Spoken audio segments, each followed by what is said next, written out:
Hi, I'm Dr. Claire, and today we're crashing your top questions in women's health. Other than breast exams and gynecological visits, when else should I see a doctor? It's important to get into the habit of having a routine wellness check at least once a year. Instead of waiting to be ill in order to go in to see your doctor, we advocate for you to practice preventive medicine by going in for a regular checkup to make sure that all the systems are working as they're supposed to be. Why do I have period symptoms but no period?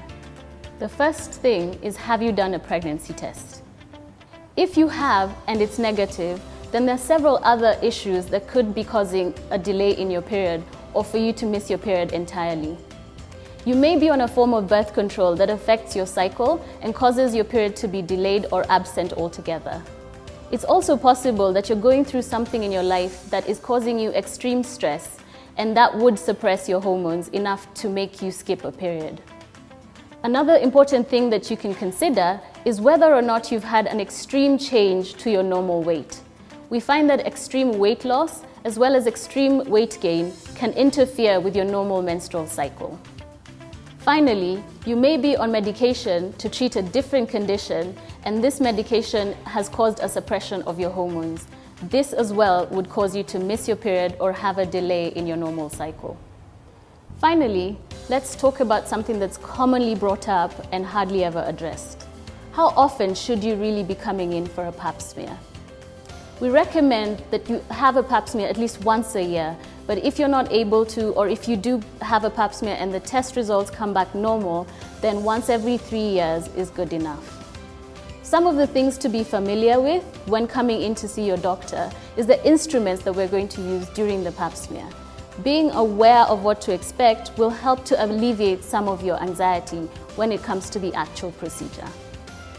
The most common thing we use is a speculum. And this is what it looks like. This particular one is plastic and disposable, so we only use it once for a patient and discard it after. We use this to look into the vagina, so I'll use my hand to demonstrate, so that we can be able to see your cervix at the end of the speculum.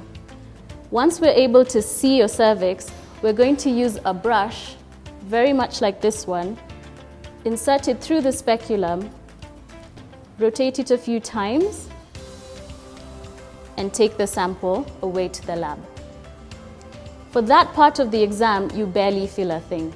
The most uncomfortable part is usually the speculum, but if you're properly relaxed, and we do make sure you're properly lubricated, it shouldn't be a painful experience. Well, that's it for today.